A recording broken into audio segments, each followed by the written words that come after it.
So, welcome. Thank you so much, Hannah, for joining us today to tell us about your experience of development weeks and applying and leading a student-led activity fund. Can I first ask you to introduce yourself and tell us about what you studied and when you graduated? So, hello, my name is Hannah and I'm currently training to be a physician associate.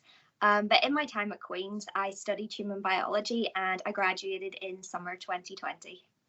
Lovely, thank you. So as a student, you actually applied for and led a student-led activity fund activity. So can you just talk through that and just describe what it was?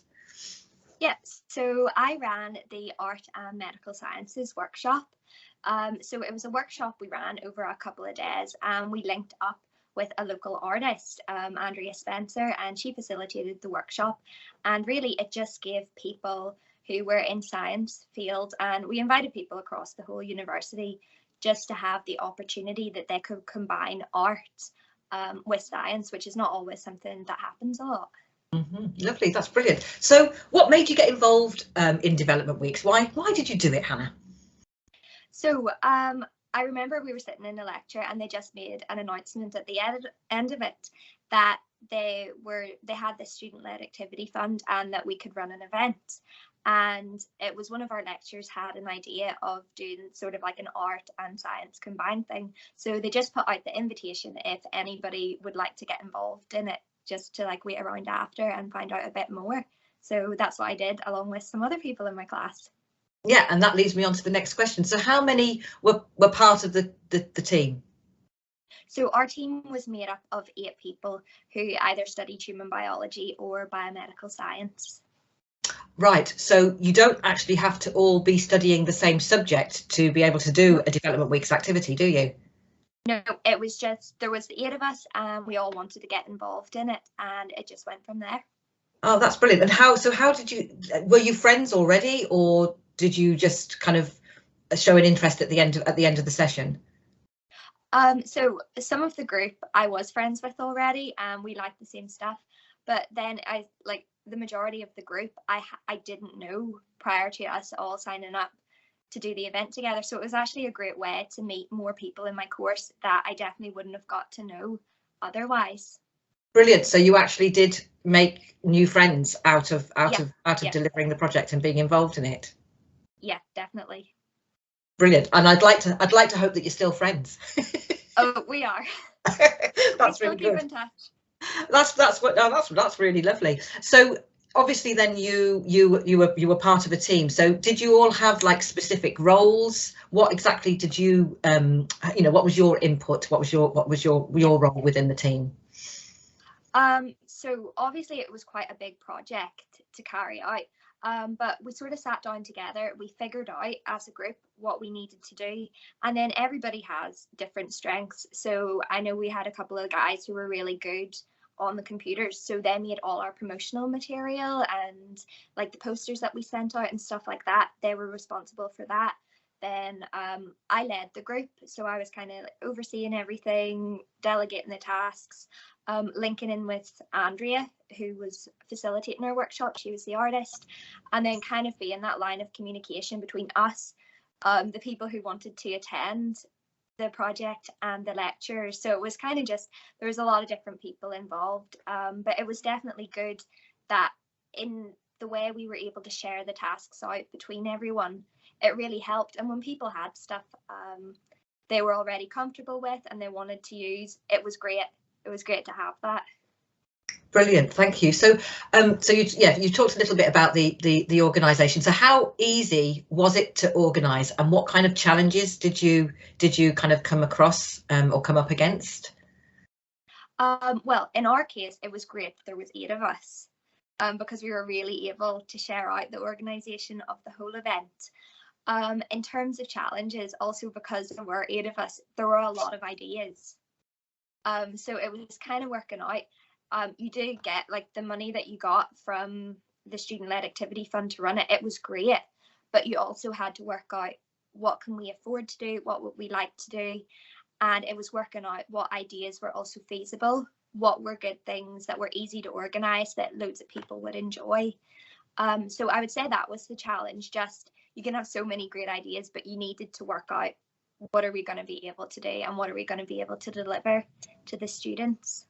So it really did help you manage not only your own expectations, but the team's expectations. And that kind of like big idea, and then making it into a real deliverable idea or activity. And even managing money, because often, you know, as a student, you wouldn't have had that much money to organise something like that. So I felt like it was also a good skill for being able to actually organise an event within the limits that you had. Within your own budget. And that actually was going to be my next question, in terms of what did you learn about yourself, and including any skills. What do you think being part of that particular activity and that experience, did you get, what did you get out of it? Definitely it was good for my confidence. So I can be a little bit reserved, but art is something that I love, and I love science too. And when the opportunity came forward to get something that combines the two of them, I thought, I want to be part of that. So I felt like it was really good for me to get out there and actually organise something that I loved and I wanted other people to be able to enjoy as well. Sorry, what was the what skills did you get out of it? Also our teamwork as well, being able to work both with my fellow students in running the event, linking in with the lecturers, being able to link in with the artist. So teamwork was a big part of it, being able to delegate tasks, because sometimes you can feel quite protective over things, but our team was great. Everybody was able to contribute in different ways, and it really did make the whole thing so much easier. Organisation was a big part of it as well. Just making sure we had covered everything that we needed to cover to do it, and making sure like we weren't rushed, but we ended up like our timing for everything was great, and it felt that it wasn't taking ridiculous amounts of time because everybody was pulling in together and doing what they had to do to pull it off. So yeah. That's brilliant, Hannah. Some really key skills that you've learned, kind of that have helped you obviously professionally and personally as well.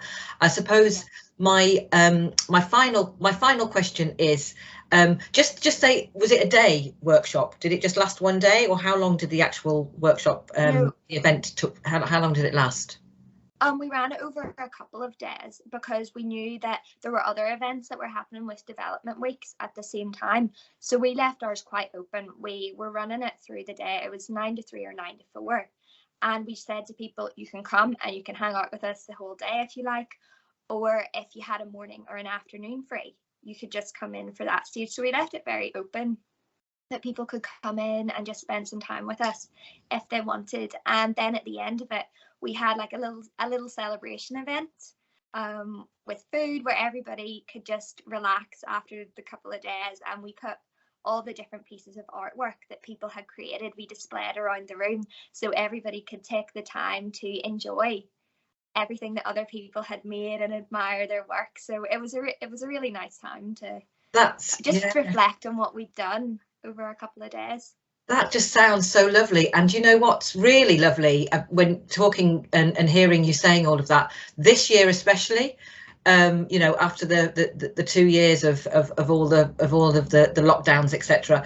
If an activity like that was to take place again, the celebration element of that, the relaxed element of that is just so lovely. And of course, it being in person just sounds brilliant. So if students want to do something similar, or you know, on the same lines, then that's a great thing. And this is going to be my last question, because it is, what piece of advice would you give to students who are listening to this now, watching this and thinking, I'd kind of quite like to be involved, but I'm not really very sure? What would you say to them to encourage them? I would say definitely look into it.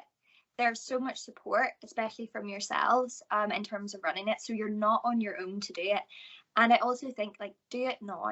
One thing I remember being worried about was, when I ran it, development weeks was right after our exams, and I was concerned that I was going to be organising it and I was going to be trying to do my exams, but actually with the way it worked out, we had everything in place. We're able to go off, do our exams, not think about it. And then when we came back to it, when development weeks happened afterwards, everything was sitting there and we were able to just walk in and enjoy the event. So definitely look into it. There's plenty of advice, plenty of information, and do it now.